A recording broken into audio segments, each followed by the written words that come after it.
My name is Wong Chui Kam. I'm a retired teacher.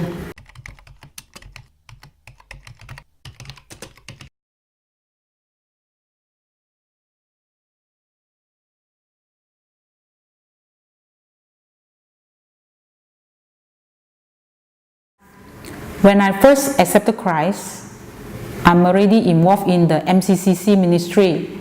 I was trained to share for spiritual law with others.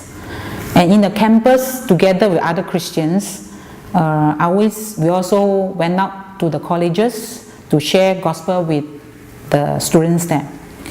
And also I attend a few seminars, also attend the messages, listen to the messages by the MCCC staff. They also stress a lot on this discipleship making. So, as a young Christian, I was already exposed, to this Great Commission teaching. All this input into my heart that I should go and make disciples and also teach them to obey everything that God has commanded. After graduation in 1979 April, I was sent to Bido to teach. For 4.5 years in Bido, I applied what I learned in campus and in MCCC and carry out in Bido Anglican Church.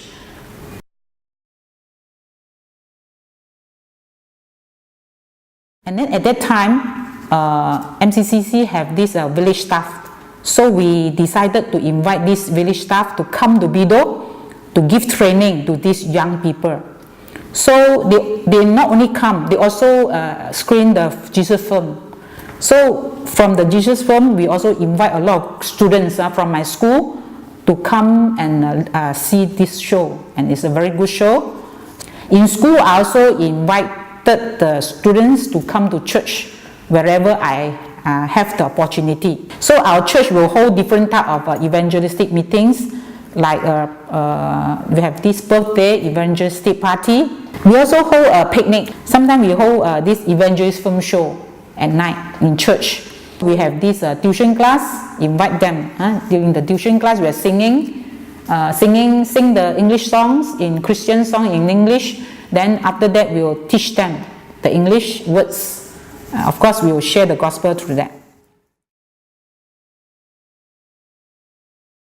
We must, find out those faithful ones. Look for faithful ones who are willing to help to fulfill the Great Commission. And number 2, we have to give them personal Bible study, personal follow-up. Spend time with them. If you can, help them also in their studies, even financially.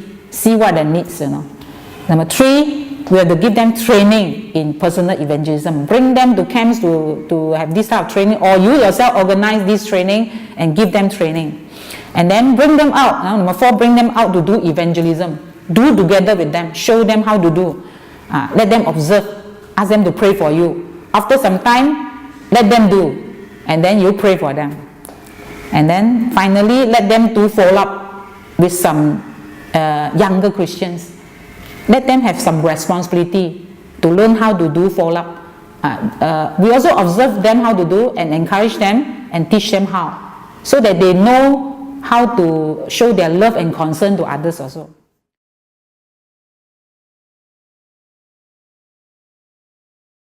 So there's an advantage to be a Christian teacher, frankly speaking, because you as a teacher, you have the influence upon the students, especially if you are a responsible teacher, okay, with a good knowledge of your subject. Then you will gain respect from the students. So I strongly believe as a Christian teacher, you can even walk extra mile. For example, to show love and concern to the student, help them in their studies, visit their family. In fact, the parents know that, teacher coming to my house, they are very happy and open, even happier, easier for us, in fact, to visit the students and the family members, because as a teacher, they will welcome you even more than a pastor. In fact, they will trust what teachers say more than the others say. If the student say, I'm going to teacher's place or teacher's house, the parents won't oppose it.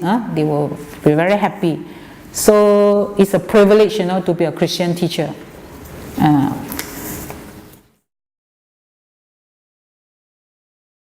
In this process of discipleship making, of course, I experienced God's strength, God's ability and grace upon me, because disciple making is a time-consuming process. It may take years, you know, 3 to 5 years, and it really it will test your patience, because your disciples may leave you halfway, or your disciple may tell you, say, oh, I don't want to continue to do Bible study. So sometimes you'll feel quite frustrated. So you have to pray for them. Remember them, even though they are unwilling, but you also try to talk to them and explain to them the importance of discipleship. And then unless you're committed in discipleship making and wants to obey God to fulfill the Great Commission, if not, it's difficult to carry on, to spend time on a person for years, you know, and you may not see results in a short time. So in Bido, 1979, I was sent there for 4.5 years teaching.